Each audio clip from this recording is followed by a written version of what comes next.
Hai teman, selamat datang di podcast Risma Simbolon My Spirit.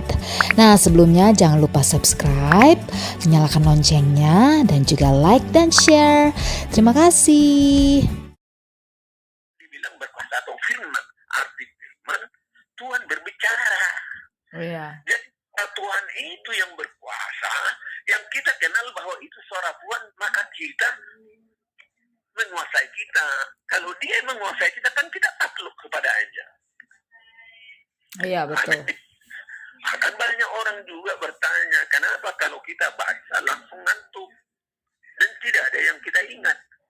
Kenapa kau ngantuk? Saya bilang. Jadi lihat, itu setan, iblis yang di sampingmu itu, di belakangmu itu selalu menutupi pikiranmu. Kau ngantuk, itu ditutup matamu. Dan kau tidak mengingatnya, Mas. Kenapa? Karena kamu baca, tutup mulut. Coba kamu bersuara. Jadi waktu kamu bersuara itu, semua dialeknya, tekanan-tekanan waktu Tuhan berbicara itu harus bisa kau lakukan. Misalnya, waktu Adam berdosa, Tuhan marah. Jangan kau baca, lalu Tuhan datang, memanggil Adam. Nggak ada pengaruhnya sama kamu, karena itu bahasa dan kalimat biasa. Tidak jelas apa Tuhan marah. Tapi dikatakan, maka Tuhan datang, lalu Adam ketakutan karena suara langkah Tuhan keras. Kan memang, Adam, di mana engkau? Enggak. Iya, Jadi betul. kalau baca itu begitu, itu tidak lupa. Jadi kamu nggak usah heran, nggak ada Risma orang bilang bahwa saya itu nggak sekolah teologi. Kalau di Kalimantan sana dibilang itu paling sedikit master gitu. Iya. Itu pendeta ngomong, karena mereka mengatakan begini, saya khotbah di sini, di sini ikut, khotbah ke sana ikut. Jadi nanti di khotbah di gereja terakhir itu lebih banyak hanya pendetanya, sedikit jemaatnya. Iya, adek kan udah lihat waktu kesana ikut juga kan? Ya, maksud saya kasih tahu sama adik. Mereka mengatakan kenapa itu? Karena Pak Simbolon itu tidak pernah berkhotbah sama di khotbah pertama, khotbah kedua, ketiga, keempat kali, nggak pernah sama. Dan selalu ibarat koki itu kalau bawang itu dikupas sampai benar-benar isinya ketemu. Sehingga Pak Simbolon itu khotbah pengajaran, bukan mempengaruhi pengajaran, karena kalimat Yesus, karena engkau tidak mengerti, maka kau mati dosamu. Ini baca ini, udah. Sekarang tunjuk tangan. Siapa yang bisa melakukan sesuatu yang tidak dimengerti? Ya semua bilang, nggak bisa Pak. Kalau demikian jangan kau mengharap ke surga kalau kau tidak mengerti.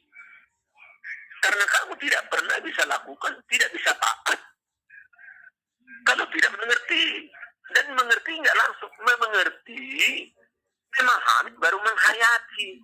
Sudah menghayati, melakukan baru ada iman. Iya, Kan betul.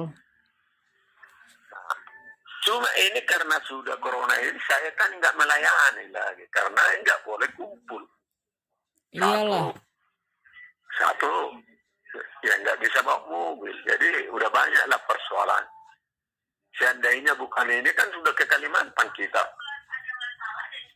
Sudah Iya. ke Jambi. Sudah ke Irian. Ke Irian. Oh, Bapak udah diundang ke Irian juga? Diundang lagi? Ya, tapi saya nggak bawa tim karena ongkosnya mahal kan. Sendiri aja. Karena saya itu kalau misalnya pergi, nah kan harus siap paling sedikit uang 70 juta lah. Jadi saya tidak pernah juga kalau orang bayar makan, saya tidak mau itu. Dan nggak pernah mau terima itu. Alasannya apakah mereka tanya? Kenapa Pak nggak mau? Loh, jangan salah.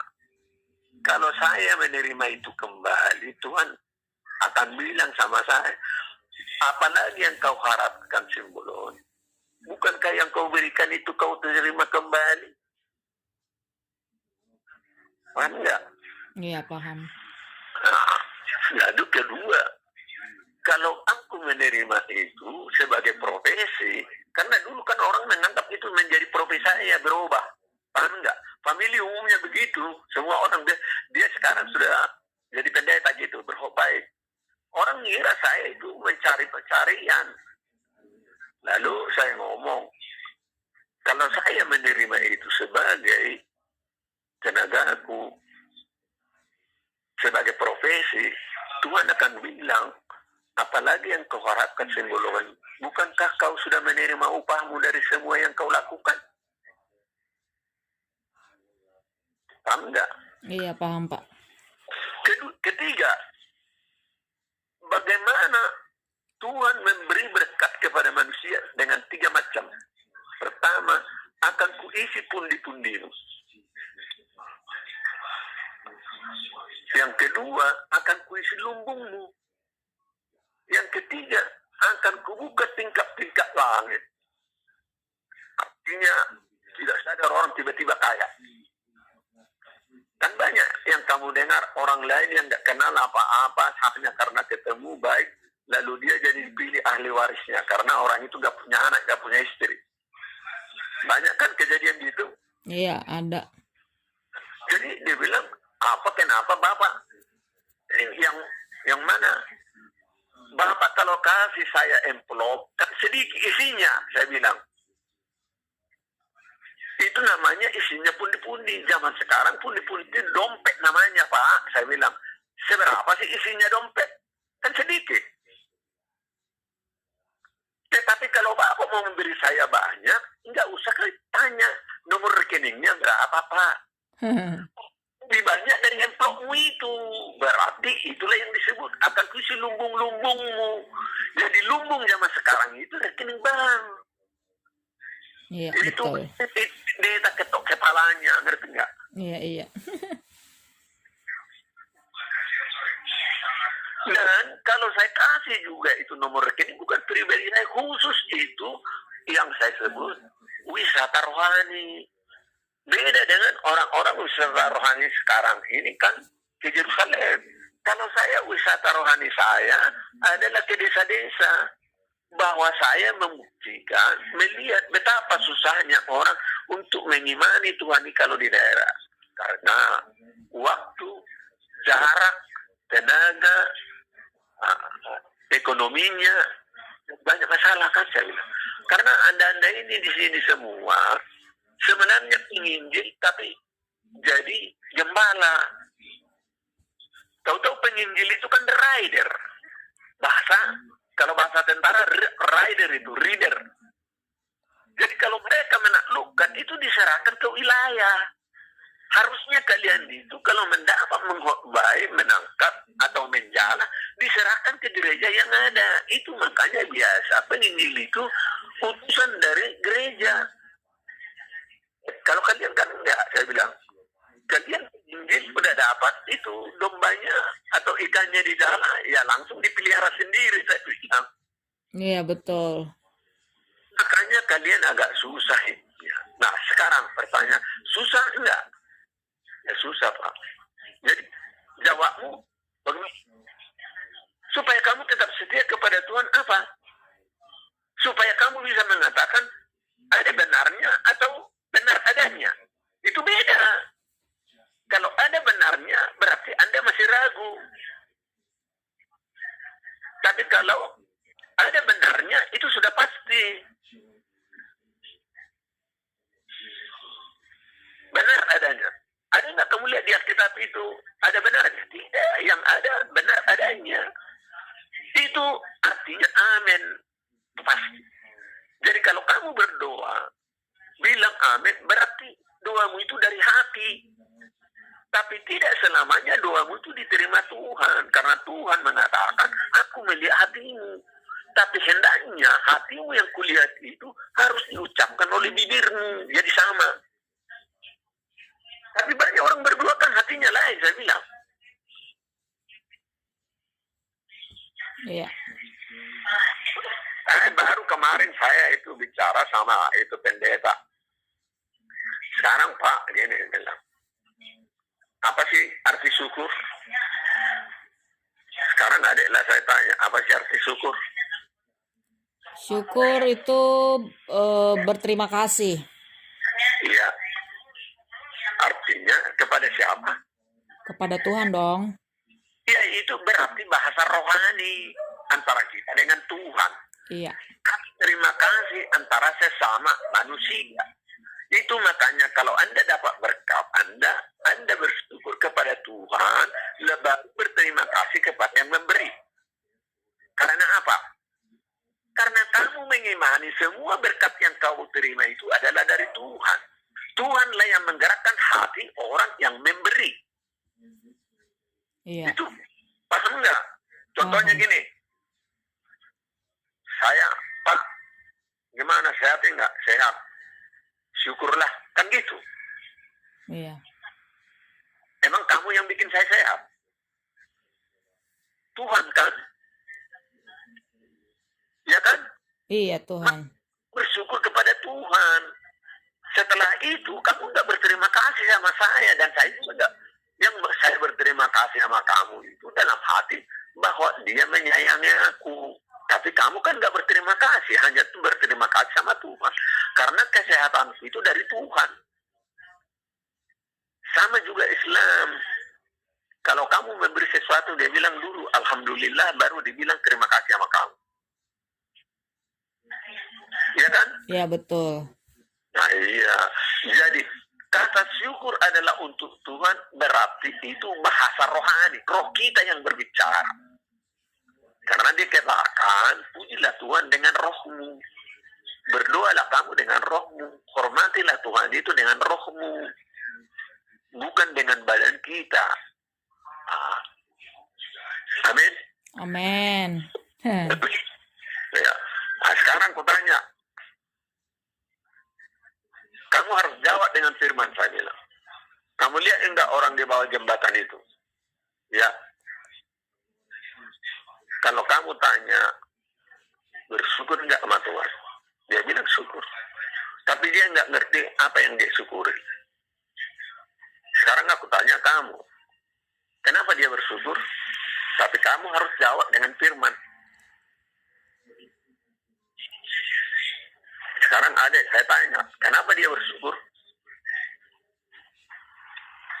Yang di bawah jembatan itu bersyukur. Ya, karena dia masih sehat, masih bisa berteduh. Oh, itu bukan firman. Kau harus jawab dengan firman. Oh, karena dia apa ya? Kurang jelas. Bapak bilang aja, saya nggak tahu bilang. Biar Iya, jangan iya. terlalu. Nggak tahu Pak. Ya udah. Firmannya, aku mencemburui rohmu yang dalam dirimu. Karena itulah yang akan kembali kepadaku. Dan ketahuilah bahwa yang paling berharga pada dirimu adalah hidupmu. Karena rohmu lah engkau hidup. Dan itu bagian dari rohku. Bangga. Iya. Nah, firman Tuhan. Lalu itu makanya Tuhan bilang, aku sudah ada dalam dirimu, maka engkau ada dalam aku. Itu makanya dibilang, engkaulah baik suciku. Jadi, bila kau masih hidup, berarti Tuhan masih ada dalam dirimu. Kalau rohmu sudah pergi, diambil, kau mati. Iya. Itu kan firman. Iya, iya. Itu, Tuhan itu nggak bisa dicari. Yang bisa, buka hatimu supaya Roh Kudus datang mengkuduskan roh yang ada dalam dirimu. Firman enggak itu? Itu pendeta suka kalau saya udah jelaskan itu, dia ketok kepalanya. Iya, iya. Jadi sama juga, misalnya kan banyak juga susah ya hidup, susah. Saya bilang, sebenarnya kau ini itu kan artinya kalau kau minta berkat di gereja untuk kawin, artinya apa? Kau harus jawab dengan firman. Jadi artinya Tuhan berkatilah aku mohon ampun, aku tidak mampu ikut engkau. Itu artinya. Nah, dia bingung. Ya, kan dibilang, kan engkau dipersatukan beranak cucu. Itu kepada itu dikatakan kepada Adam. Karena Adam kan bukan pendeta. Iya. Dan dia orang pertama di mana dibuat Tuhan dia untuk beranak cucu supaya dunia ini penuh. Nah, terus mana? Yesus kan bilang, bila engkau ikut aku, engkau harus menderita, engkau dianiaya, engkau dikucilkan, dan engkau dikucilkan. Nah, itu bagi orang yang punya istri dan punya anak yang belum tahu kehendak Yesus, dia bilang, bila kau belum membenci anak istrimu, ibu bapakmu, kamu tidak layak mengikut aku. Itu pertama. Kedua, engkaulah mempelaiku, engkaulah pengantinku. Jadi kita sebetulnya, kalau sudah murid Yesus, harus menyangkal diri. Karena kita sudah kawin dengan Yesus. Itu diterjemahkan oleh Rasul Paulus lagi, yaitu firman yang ada pada Rasul Paulus, itu tumbuh dan berbuah matang. Itu yang disebut buah firman. Baca itu Korintus 7, semua itu tentang perkawinan. Hai yang kamu punya teman perempuan, tinggalkanlah itu. Hai perempuan yang punya teman laki, tinggalkanlah itu. Ikutlah seperti aku, janganlah engkau kawin. Tapi bila kamu tidak sanggup menahan tarakmu, tahu tarak? Tahu tarak, Tarak. Nafsu, keinginan. Ya. Kalau kau tidak tahan tarakmu, maka kawinlah daripada engkau terbakar oleh dosa jinahmu. Karena kalau kamu tidak kawin, pasti berzina kan? Itu makanya Yesus bilang, walaupun saya katakan itu, kamu akan tetap juga akan kawin juga. Tapi saya harus katakan. Tapi Rasul Paulus mengatakan, bila kamu tidak sanggup atau tidak tahan tarakmu, ya kawinlah supaya tidak terbakar oleh dosa jinahmu, oleh nafsu. Lalu dia katakan yang terakhir, ketahuilah bila kau kawin, kesusahanlah yang datang. Maksudnya kesusahan itu bukan menderita. Kalau menderita itu susah, dan menderita itu susah itu hanya pikiran. Repot. Kalau menderita termasuk sosialnya juga sangat susah. Paham? Iya. Nah, sekarang aku bilang sama kamu, siapalah yang kawin ini gak susah? Dia kawin harus, kalau nggak beranak, mau beranak. Beranak kan susah pikirannya. Kalau datang family harus layani. Kalau ada personal family harus pergi. Kalau ada orang minjam duit, nggak boleh bohong, harus kasih. Kalau nggak kasih, dosa. Kan kesusahan itu. Karena begini, kalau orang udah kawin akan bertambah familinya. Bertambah urusannya. Nanti kalau sudah punya anak, mengandung dia susah. Melahirkan susah. Membesarkan susah. Sudah sekolah, ngantar ke sekolah juga susah. Ditinggalkan, nanti dia pulang di rumah, dia susah juga mikirin anaknya, buru-buru jemput. Itu yang disebut kesusahan itu. Nah sekarang, kalau kamu kawin, punya anak, kejadian itu ada. Kan orang kan suka mengeluh. Benar nggak? Benar. Nah, ya. Jadi kalau orang mengeluh ini, tanpa dia membaca itu firman, dia akan bingung. Lalu itu makanya banyak orang yang menghujat Tuhan. Tuhan tidak adil. Tuhan ini, kenapa makin susah saya? Dulu senang, sekarang enggak. Kalau baca firman, maka kamu tidak pernah menghujat Tuhan. Jadi kalau pernah baca itu, yang dibilang oleh Rasul Paulus, bukan ada benarnya. Benar adanya. Iya, dalam arti firman itu digenapi. Paham? Paham, Pak. Paham. Ya udah, jangan kepanjang. Jadi makanya kamu, kalau dulu kamu kan ramai-ramai saya menganggap Allah Bapa itu kan melayani kan gaya preman, itu kan gitu pikir. Tapi kalau saya bilang di gereja saya terus, ya kalau saya gaya preman berkhotbah kan nggak diminta oleh jemaat itu lagi. Justru mereka melihat kok ini lain gitu. Iya, ininya beda, Pak. Cara penyampaiannya, cara pengupasannya juga beda, Bapak. Itu makanya mereka bilang pengajar. Karena saya berdasar kepada firman yang diucapkan, bukan firman, Yesus berkata. Kenapa dibilang Yesus berkata? Ya. Karena dia masih manusia di dalam Yesus, maka dia berkata. Tapi setelah dia naik ke surga, maka perkataannya itu menjadi firman. Karena dia adalah Tuhan. Paham? Iya. Jadi itu juga kita harus jelas sama mereka. Banyak pendeta itu bilang, masih banyak loh jemaat kita ini, banyak masih umat ini menganggap Tuhan itu tiga. Dia ngomong gitu, naik ke panggung, dia ngomong. Saya kira firman itu akan dibawa, menjelaskan bahwa Tuhan itu tidak tiga. Adalah tiga unsur menjadi satu. Itu yang disebut Trinitas. Makanya Yesus Kristus di dalam Allah Bapa, dalam Roh yang Kudus adalah Tuhan yang Maha Esa. Bukan Tuhan yang tunggal. Tunggal itu satu. Paham? Iya. Tuhan itu Esa. Tetapi Tuhan kita bukan Esa, Maha Esa. Artinya lebih dari satu yang menjadi satu.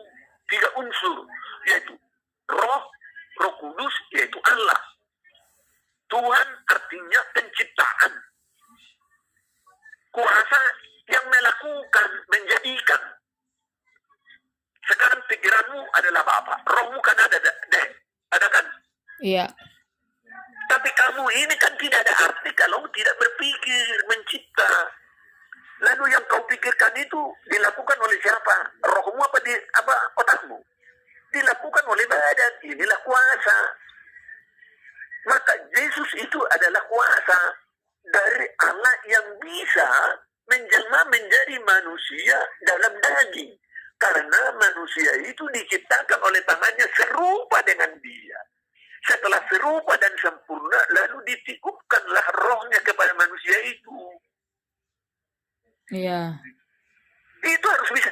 Maka kalau itu pemikiranmu, saya bertanya, kau percaya nggak Yesus mati? Percaya dong. Iya, ya kau bodoh. Kalau kau percaya Yesus mati, karena kau anggap Tuhan Yesus. Jadi kalau Tuhan mati, siapa yang menghidupkan? Saya percaya bilang, tanya sama kamu. Kau percaya nggak Yesus Tuhan lahir? Percaya nggak? Ya lahir sebagai manusia. Nah, percaya nggak dia lahir? Kalau sebagai Tuhan ya tidak lahir lah. Yang kukatakan, Tuhan datang ke dunia ini melalui kelahiran supaya dia serupa dengan manusia itu. Kalau dia datang ke dunia ini hanya roh, orang bilang hantu. Betul. Nah iya, jadi cara pengucapannya juga harus jadi berbeda. Karena pengertian kita sudah lebih mendalam. Itu makanya Yesus mengatakan, bila pengetahuanmu tidak melebihi para imam, maka engkau tidak akan terhitung.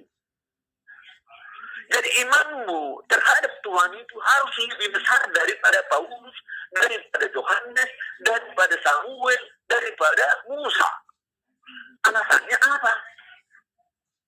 Karena lebih banyak yang kau tahu akan keajaiban yang dilakukan Tuhan, kemaskiulanmu terhadap Tuhan itu lebih banyak, karena lebih banyak yang kamu tahu daripada mereka yang dulu. Dulu kita anak-anak, kita kira laut itu ada temboknya loh. Kita kan tidak tahu dunia ini bundar. Iya. Airnya tumpah. Kapan itu baru kata? Baru tahun 1600-an setelah Columbus keliling dunia, bahwa dunia ini bundar. Karenanya Columbus itu imannya lebih tinggi daripada rasul-rasul. Karena dia mulai mengagumi, melihat sebagaimana kuasa Tuhan menciptakan. Itu yang disebut keajaiban. Keajaiban artinya terjadi tidak ada orang melihat, dan kita melihat kapan terjadinya tidak tahu. Itu keajaiban. Makanya keajaiban dengan apa yang satu lagi? Keajaiban mukjizat. Mujizat. Kalau mujizat, suatu kejadian yang kita langsung lihat terjadi. Misalnya, Yesus menghidupkan orang. Yesus hanya berkata, dosamu diampuni, tahu-tahu dia udah baik. Itulah yang disebut, apa tadi? Saya lupa. Mujizat. Mujizat. Jadi perbedaan keajaiban dan mujizat juga tidak banyak orang mengetahui, sayang. Itu kalau saya jelaskan, pendeta-pendeta itu goyang kepala. Jadi kalau saya udah khotbah, pertama orang nggak suka, ada yang nggak suka, ada yang suka, terkesima. Tapi nanti saya akan diundang lagi. Saya bilang sama pendetanya, Bapak yang undang saya apa jemaatnya? Karena saya kan datang ke sana bukannya menceramahi Bapak ya jemaat. Ya jemaatnya lah Pak yang. Jadi kadang pendetanya minta tolong disampaikan ini mengenai perpuluhan. Ya kita terus ambil hargai. Iya. Sesuai konteks. Ya, setelah itu kita kembali ke belakang. Hagai mengulang ini karena memang sudah difirmankan waktu zamannya Samuel dan sebelumnya. Jadi kita cerita juga tentang Abraham yang memberi perpuluhannya kepada siapa? Melkisedek. Jadi apa yang dilakukan ini ada firman ulangan, ada juga buah firman. Tapi kalau ini firman adalah firman ulangan, diulang karena kejadian yang sama. Waktu Iya betul. Nah iya, jadi kita harus jelas. Itu makanya Yesus mengatakan, aku sudah menceritakan saya siapa ini dari dulu, tapi kamu tidak mengerti. Apa yang kukatakan kamu tidak percaya, maka engkau akan mati dalam dosamu. Bayangkan, dalam suatu peristiwa percakapan, aku bukan dari dunia, aku dari surga. Dalam satu percakapan ini sampai 3 kali, Yesus mengatakan, engkau akan mati dalam dosamu. Engkau akan mati dalam dosamu. Engkau akan mati. Karena engkau tidak mengerti. Nah, sampai mati. Lalu dijelaskan lagi itu di Yohanes 12, Yohanes 14. Di Yohanes 14 itu Yesus jadi marah. Karena Thomas mengatakan, siapa Bapak itu? Lalu siapa namanya? Siapa murid yang satu itu? Bukan Sitabanus yang hari mirip namanya. Saya kan udah pelupa. Dia bilang, kenapa kamu masih bertanya siapa Bapak itu? Sedangkan Bapak itu sudah berdiri di hadapanmu dan berbicara dengan kamu. Berarti, lalu saya kalau khotbah itu, bukan itu. Khotbah judulnya, siapa sih yang mengatakan Yesus itu Tuhan? Kalau Sianu mengatakan, itu bukan Tuhan. Dia hanya memuji karena kaget. Dia bisa menghidupkan orang, lalu dia menyebut Tuhan. Ada juga yang mengatakan, ya Nabi. Ada juga mengatakan guru. Ada juga mengatakan anak Daud. Ada juga begini. Ya kan? Ada yang bilang, ya tabib, sembuhkanlah aku. Jadi itu gelar-gelar yang spontanitas dikeluarkan, dikatakan orang karena kekagumannya. Saya bilang sama dengan itu. Pemain bola, Maradona, Lionel Messi. Kalau penganutnya Barcelona, Messi itu kan dibilang Mesias. Oh gitu. Jadi gelar itu diberikan kepada seseorang yang dikagumi sesaat-sesaat. Iya. Terkadang juga bilang orang meminta, bila kau berkenan, maka aku akan sembuh. Tidak dibilang Tuhan, hanya dibilang, ya Yesus, kalau kau berkenan aku sembuh. Tapi perkataan itu meyakinkan bahwa Yesus itu berkuasa. Jauh Yesus apa? Aku mau. Ya sembuh. Iya. Jadi sering kita, saya bilang kan kayak Gilbert apa itu, saya nggak suka sama dia. Saya bilang, kalau dia berkhotbah kayak orang kesurupan. Iya, kayak kesurupan. Jadi seolah-olah menghipnotis orang, menyukainya, dan ini lancar ini. Dan orang yang mau ikut dia itu orang-orang yang terbuai, saya bilang.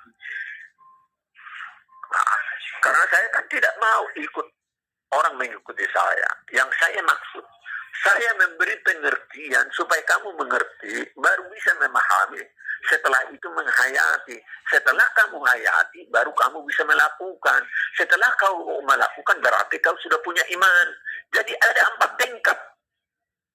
Baru kamu punya iman. Itu baru punya iman.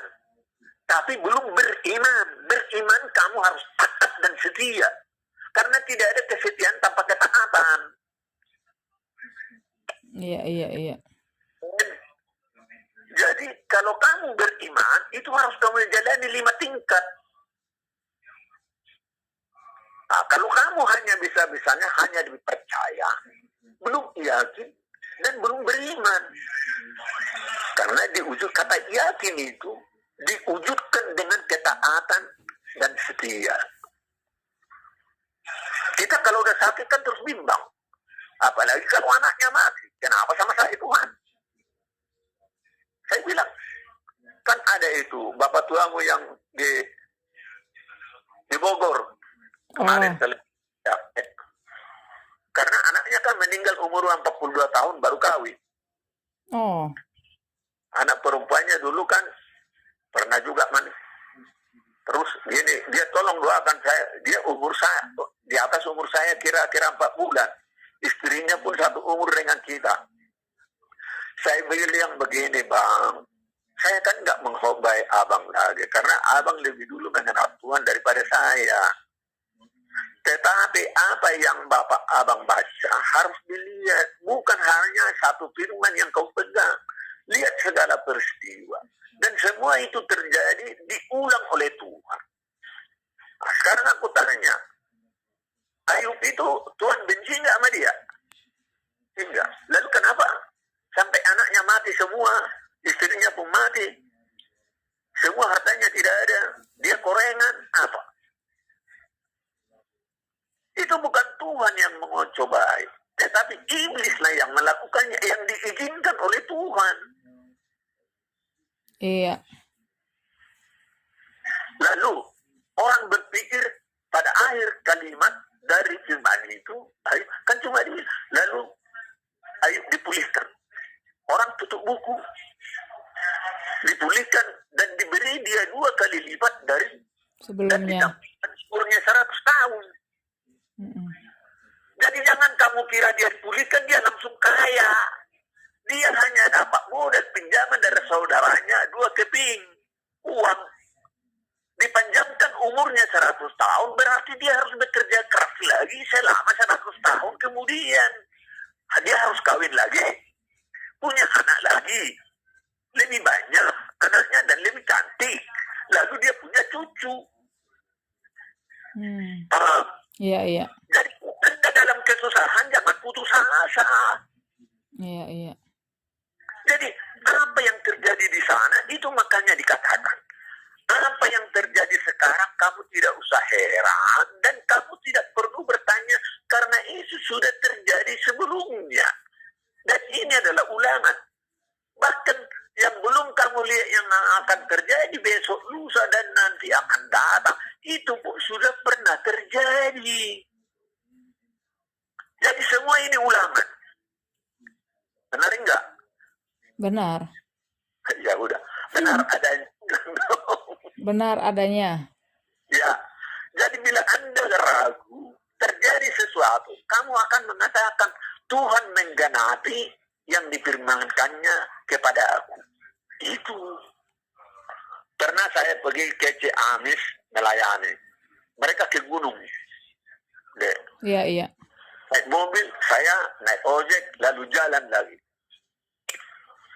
Semua heran. Kok masih ada orang seperti Pak Simbolon ini ya? Artinya udah tua, masih mau melayani. Kasih duit lagi. Kan gitu. Kerja di hotel, semua timnya dia yang biayai.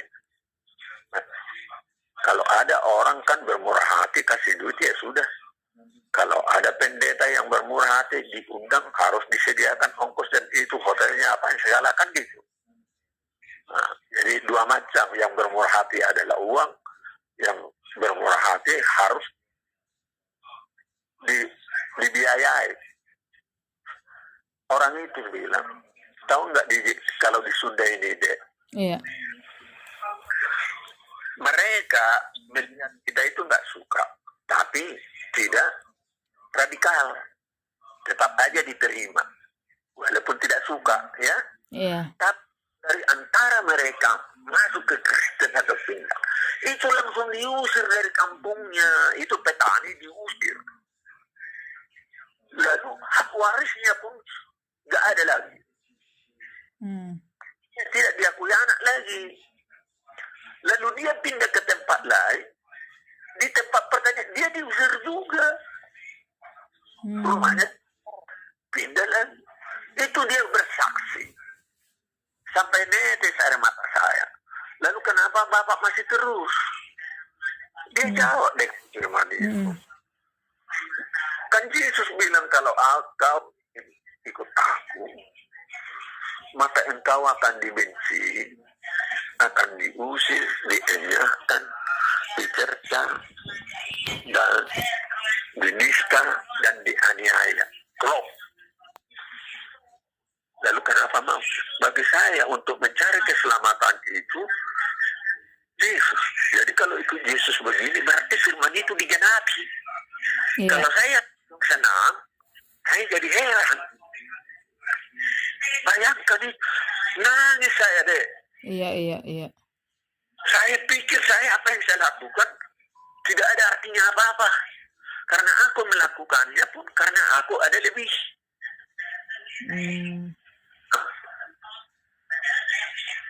Paham enggak? Iya, betul.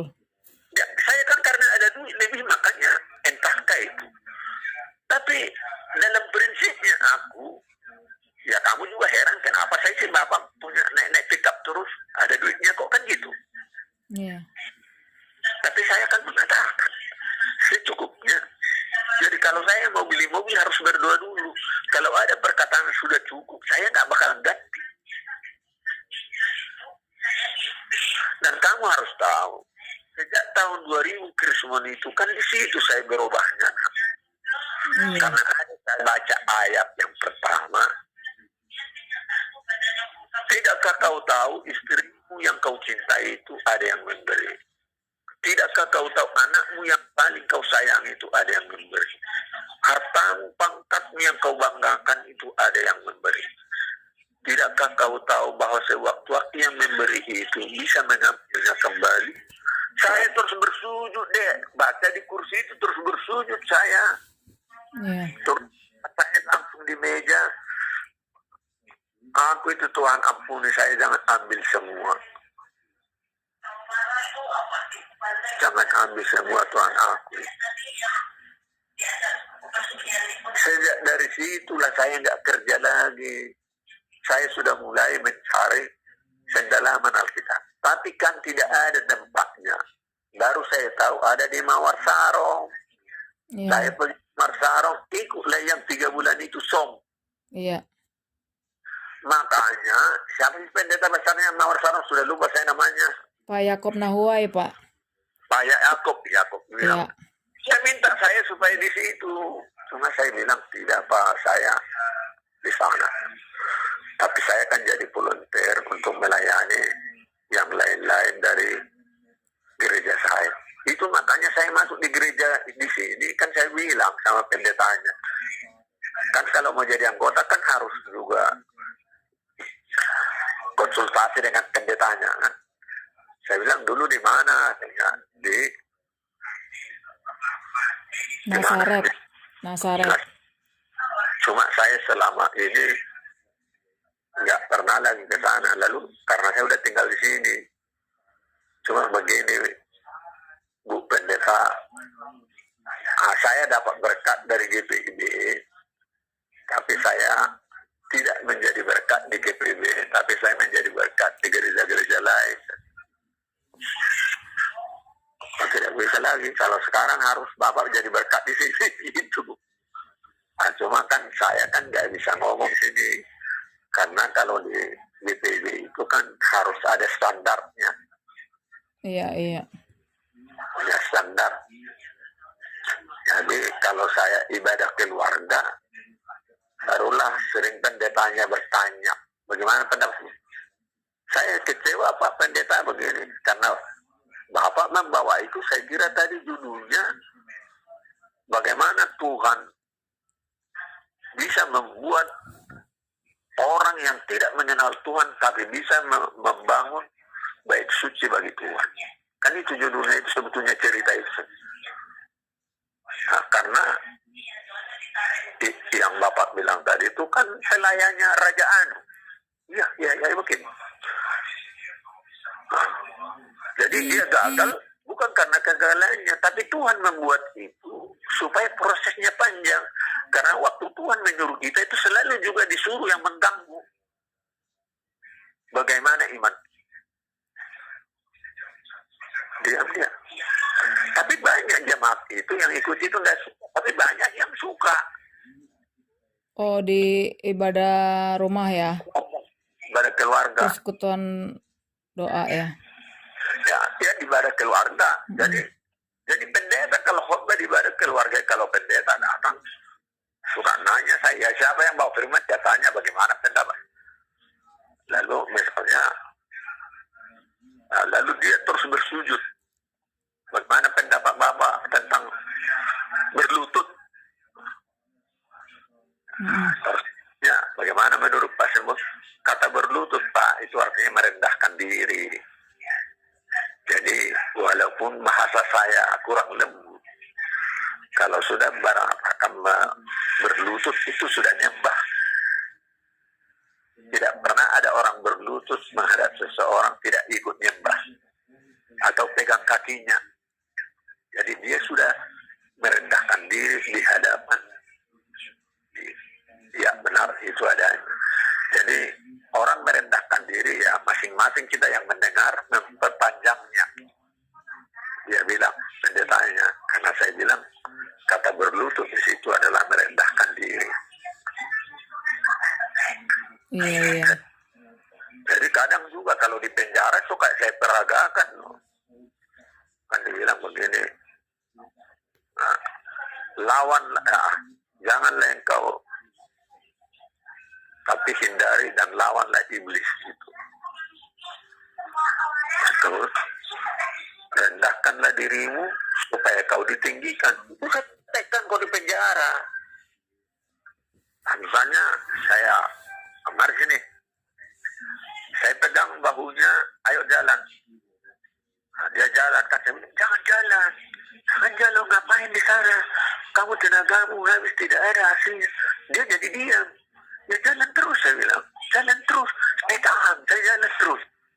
Saya bilang, nyampe nggak dia? Tidak. Kenapa? Karena dia mau memperhatikan dan mendengar kata-kata saya. Tahu-tahu saya iblis. Benar nggak ayatnya itu? Ya, sekarang coba kamu panggil saya. Kamu pegang seperti saya bikin. Dia ngomong, saya terus ngomong di atas. Dia ngomong yang ketiga, terus saya sikut perutnya 2 kali. Kiri kanan. Nah, dia lari kan? Ngerti nggak? Iya. Jadi dilawan. Lawan. Jadi mereka juga kaget. Artinya begini, saya sudah menghayati pembicaraan itu, firmasi itu, baru bisa saya mempraktekannya, memperagakan padamu. Tapi Anda membaca, boleh mengerti, tapi belum memahami, apalagi untuk menghayati. Kalau Anda tidak menghayati, tidak akan bisa melakukannya. Lalu kita bilang, datanglah kepada, rendahkanlah dirimu kepada Tuhan, maka engkau akan ditinggikan. Ayo kamu datang atas. Bagaimana cara merendahkan? Kalau kau berdiri dengan saya, kau tidak rendah. Dalam hati dia kan, masa gua sembah simbol ini kan begitu. Iya. Saya bilang begini, kalau kita hanya mempraktekkan, memperagakan. Sekarang dalam kita diperagakan berarti kamu pelakon utama atau kamu aktornya.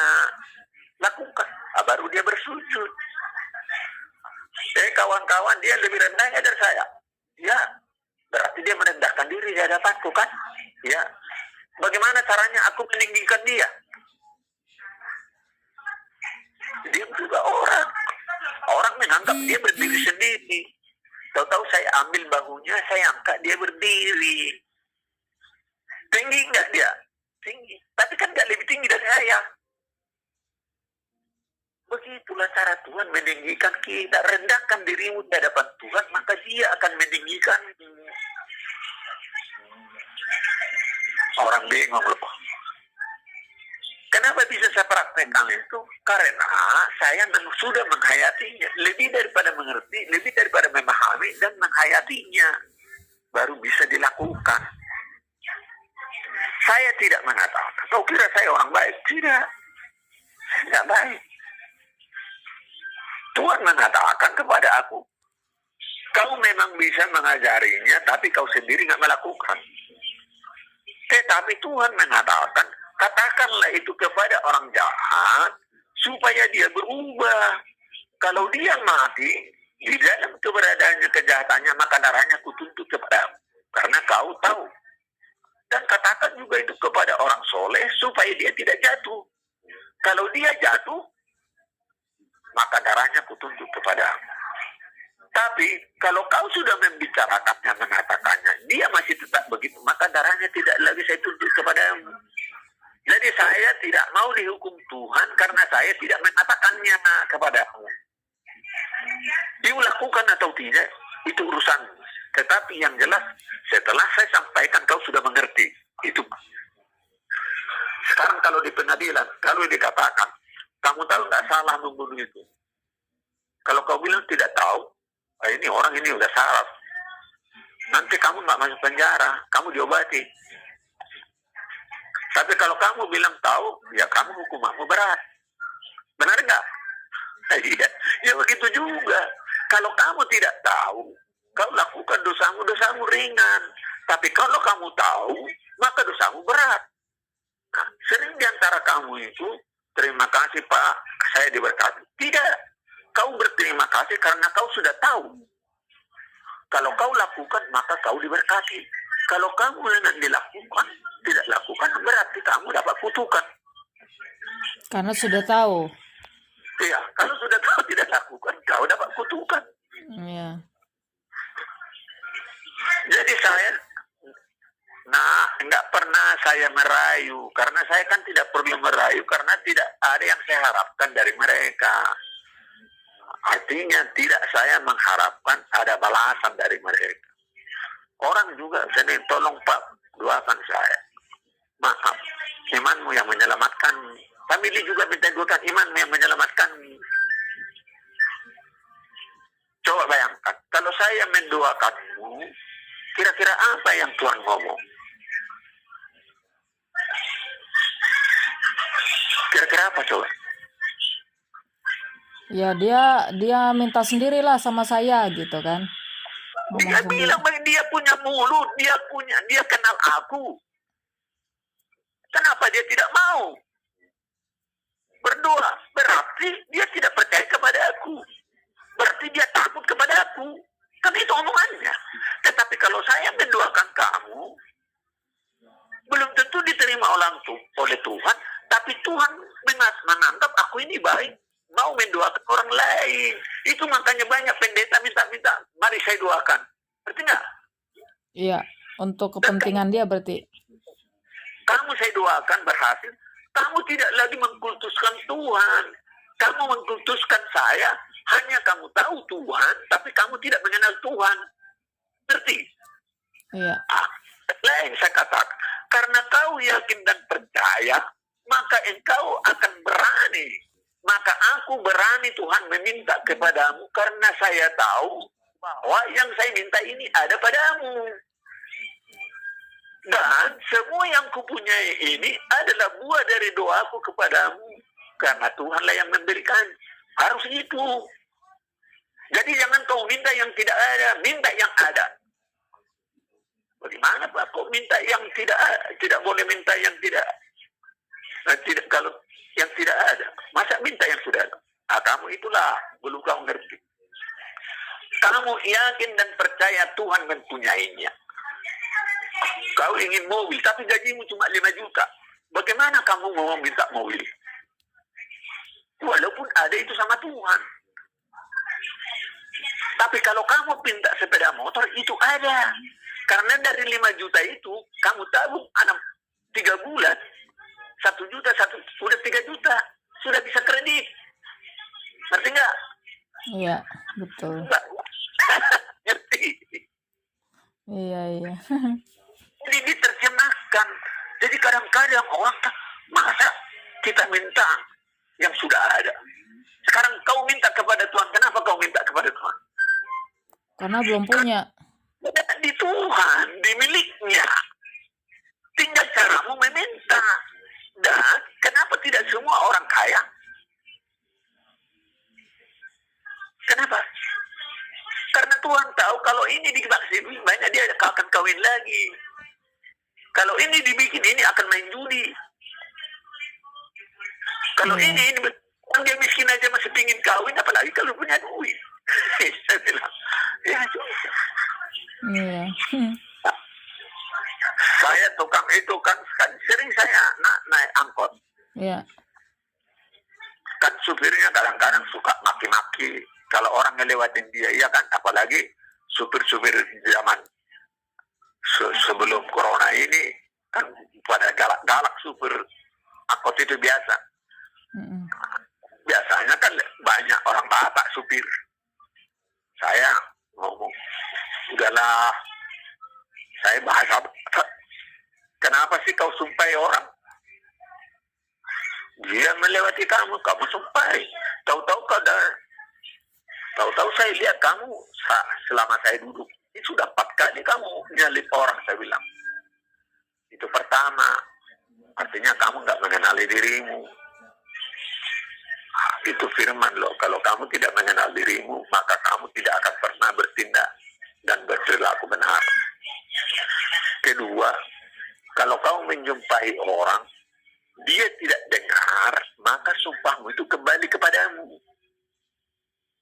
Benar nggak, Dek? Iya benar. Karena kita yang dengar. Jadi firman nggak itu? Firman. Nah, kita ini bicara lah. Berapa ya? Ya nanti saya bilang lain atau apa sih? Biasanya berapa sih kau dapat satu hari? Biasanya sih 40.000, Pak. Itu sering. Lalu 40.000 itu kasih berapa sama istri? 25.000. Terus yang 15 ya makan dan minum lah. Selamanya 40 tidak, kadang-kadang 50. Lalu kalau sudah 50 berapa kasih sama istri? 25. Uang makan, merokok 15. Terus yang 10 kemana? Ya sekali-sekali minum bir lah, Pak. Ngerti nggak? Iya. Terus hanya sampai di dapat 50 kan? Ya kadang juga 70. Nah, lalu berapa dikasih sama istri? Tetap 25. Makan 25, minum bir, nanti baru main joker lah. Sekali-sekali kan gitu kan, gak dapatnya 70 juga kan sekali-sekali. Iya. Ya kan? Mana yang lebih banyak atau yang sering dapat? Yang 40.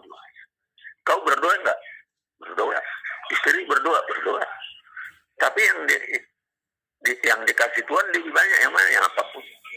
Kamu tahu nggak apa artinya itu? Kalau kamu dikasih sedikit, kamu benar. Kalau kamu dikasih lebih, malah kamu jahat. Dikasih lebih banyak, lebih jahat lagi. Karenanya Tuhan memberikan kamu yang tulus supaya kamu tidak lebih jahat daripada yang biasa lagi. Nah, mana PR apanya deh? Masa? Iya. Harusnya kalau tambah rezekimu kan ke istrimu yang lebih banyak supaya dia bisa menabung. Biasanya yang beli sama istri kalau makanan nggak enak marah-marah itu, saya bilang, tahu-tahu dia nggak kasih duit. Ya kan? Benar nggak? Itu Iya. kalau itu kan marah sama istri. Kau anggap istrimu yang bawa sial, tahu-tahu kau yang bawa sial sama istri. Sebenarnya dia kan salah pilih, cuma dia nggak menyesal. Kalau menyesal berarti cerai, itu artinya, ngerti nggak?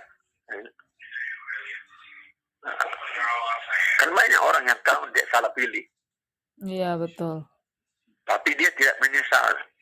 Dia bertekun saja, artinya sabar, bekerja dan berdoa. Apapun penderitaan itu, memang itu sudah takdir. Artinya kehendak Tuhan dari awal, tidak bisa berubah. Kalau orang Batak bilang turpuk, ingat tuh turpuk. Jadi saya dengan mamamu itu namanya turpuk. Iya.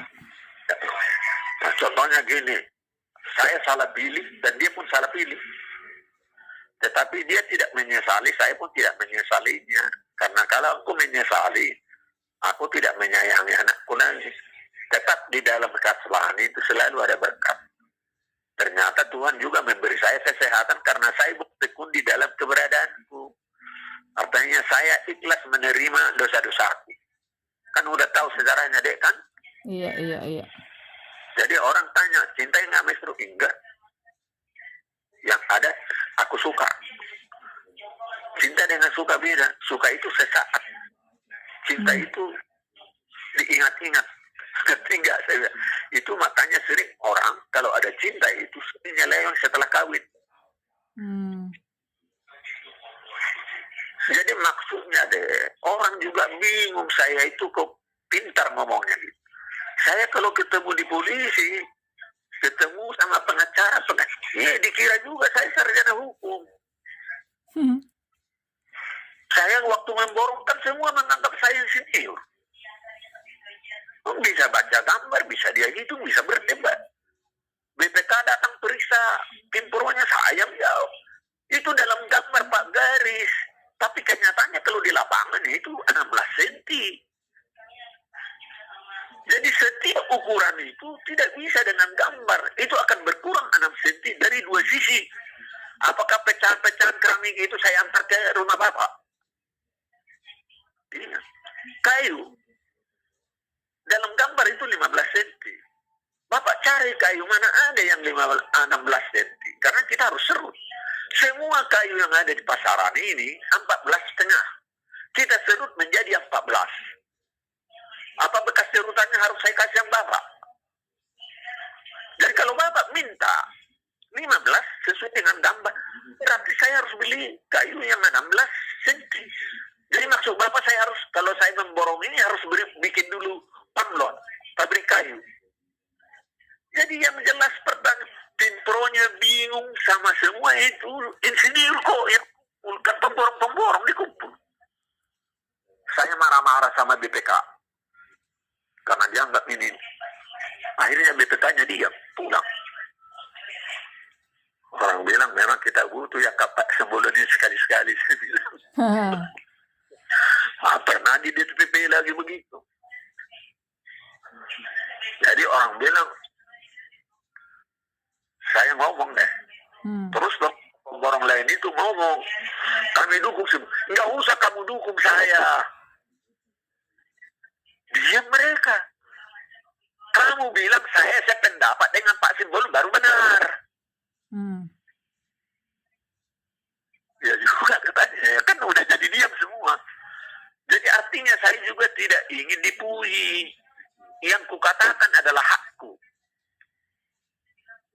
Iya. bukan puji. Jadi sama dengan melayani. Saya tidak ingin kamu puji, tidak ingin kamu sukai. Saya hanya mau melaksanakan perintah Tuhan. Sampaikan ini atau antarkan surat ini. Kan surat yang saya baca sama kalian saya bilang. Hah? Jadi saya ini hanya pengantar. Jadi kamu tidak perlu menggaji saya karena yang nyuruh saya itu mengantar sudah membayar gajiku. Sudah Tuhan yang memberi. Itu makanya pertama kali kaca pulau, kedua enggak lagi, mereka enggak berani lagi. Ya justru kan kalau bocor apa, sumbang 10 juta, sumbang 7 juta, namanya nyumbang. Saya bilang, saya tidak bisa menolong Anda, yang bisa menolong hanya Tuhan. Saya hanya membantu. Kamu tahu artinya membantu? Itu hanya sifatnya sedikit dan sementara. Lu kalau nggak makan, gua kasih makan sekali. Kan nggak seterusnya. Kalau seterusnya saya yang memeliharamu. Itu yang namanya menolong. Hanya Tuhan yang bisa memeliharamu sepanjang zaman. Nggak saya bilang. Jadi semua firman itu harus bisa dijelaskan. Kalau bisa hanya perumpamaan atau kiasan. Tapi biasanya kan ya kalau sulit itu harus kita kasih contoh. Terus ada lagi begini deh. Sebenarnya pendeta itu atau pengkhotbah itu sama dengan koki. Firman yang satu, kalau lain pendetanya, lain penterjemahannya, walaupun artinya nanti jadi satu. Lain caranya. Begitu juga koki. Daging. Kalau orang Batak kokinya, dia kan bikin saksang. Bumbunya pun lain, cara motongnya lain. Bumbunya kan lain. Iya. Makan enak. Tapi tidak semua yang melihatnya itu suka. Yang makan suka. Karena Manado juga lihat itu dia ingin makan. Dia tak suka. Tapi kalau orang Batak pasti suka. Nah, kalau orang kokinya, orang Manado, dia pasti langsung bikin rica-rica. Iya. Nah, buat orang Manado itu sangat enak. Tapi kalau saya makan, tapi tidak bisa banyak. Kenapa? Bedanya minum pun. Jawa, dia bikin masak semur. Buat mereka itu hebat. Buat kita kan enggak, karena manis. Iya. Jadi bumbunya lain. Jadi begitu juga soal pengkhotbah ini. Bermacam-macam gayanya. Ada yang suka, ada yang tidak suka. Karena jemaat ini tidak satu suku dan tidak satu selera. Benar enggak? Benar enggak? Benar dong. Ya, iya. Ya, jadi saya kira kan udah bosan kamu dengar Bapak ya? Enggak. Iya, sebenarnya saya juga kan kadang-kadang kangen ke Rawamangun itu. Iya. Ini adek lagi renovasi, Pak. Nanti kalau udah jadi Bapak main ke sini ya.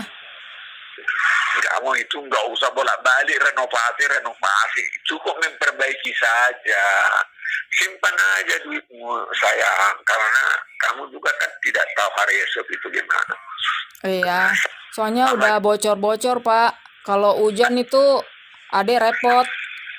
Oh, airnya dari atas kan, jadi banjir di dalam. Itu bukan renovasi namanya sayang. Rehabilitasi. Oh, iya. Rehab. Iya, berubah bentuk. Jadi kalau rehab itu memang ya begitu ya pasti. Jadi maksudnya begini, orang melihat rumah jelek dulu dibangun karena yang punya ada duit. Tetapi lama-lama mulai dispelangnya jatuh, tidak dicat. Berarti orang yang dulu bangun ini sudah jatuh miskin atau sudah miskin, tapi anaknya tidak mau menolong, tidak mau. Itu terus itu gambaran kalau saya, karena saya suka lewat-lewat kampung kalau jalan olahraga kan. Oh, Bapak olahraganya sampai itu ke jalan-jalan? Nah, kalau sekarang enggak, dulu waktu di sini, waktu di Rawamangun juga kan suka ke kampung saya sampai ke Pulau Gadung. Oh, iya iya iya. Jadi kalau di sini saya masuk gang-gang, jadi saya lihat ada perbedaan, ada rumah tingkah hebat, tapi ada juga gangnya panjang sempitnya. Jadi saya pikir kalau mati orang di sini bagaimana bawanya keluar, berarti harus diberdiriin. Oh, iya iya iya iya. Itu makanya selalu dari dulu saya bilang sama Mama Hermina dulu, kenapa sih beli rumah di gang? Ya daripada ngontrak.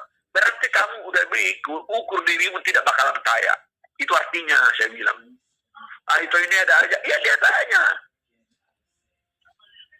Jadi kalau kamu masuk gang, jangan kamu berkhayal mau beli mobil lagi. Artinya kamu sudah tahu masa depanmu sampai situ. Dan anehnya saya bilang, kamu di gang, perbaiki rumah, bikin mewah, bikin cantik. Giliran kamu susah mau jual, nggak ada yang mau beli. Iya. Gak mahal kan? Yang mahal berarti banyak duit. Yang banyak duit masa mau gang? Karena yang banyak duit punya mobil. Itu pertama. Kedua, familimu juga nggak bakalan datang. Parkirnya di mana? Dia nggak mau jalan. Yang punya mobil takut mobilnya dicoretin. Nah, itu kan kenyataan. Kan jarang yang punya mobil datang ke rumahnya Mama Herlina. Hanya saya aja yang suka datang. Iya, betul. Ini kan. Lalu orang banjir. Itu ngapain dulu? Situ udah banjir, dia bangun di situ. Sudah banjir, dia nggak mau pindah. Malah diperbaiki. Harusnya kan jual aja, beli tanah di sana. Nanti tunggu baru bangun pelan-pelan di sana. Iya. Jadi ada orang tergoda karena murah. Itu makanya kalau saya itu nggak pernah beli yang masuk gang dan yang tempat rendah. Kalau dulu Rawamangun itu kan memang zamannya belum berpikir itu. Namanya dulu itu kan belum ada real estate, belum ada ini kan. Itu kan sawah-sawah dulu di Kapeling. Iya. Jadi udah, Rawa-rawa. ya udah 3 kali uruk itu. Oh, Ya udah 3 kali uruk itu deh. Kan udah dibongkar itu kan bukan asli lagi. oh rumah ini, iya iya iya iya. Udah dinaikin itu 1,5 meter. Ya, ya tapi ya begitulah. Karena apa? Tiap 5 tahun, 3 tahun kan ditambah itu di jalan itu dilapis. Iya. Katakanlah tiap 3 tahun. Lalu kalau sudah 5 tahun jadi sudah menjadi 15 cm. Ya kan baru kalau 10 Iya. tahun kan 1 meter. Benar-benar. Nah, jadi kamu nggak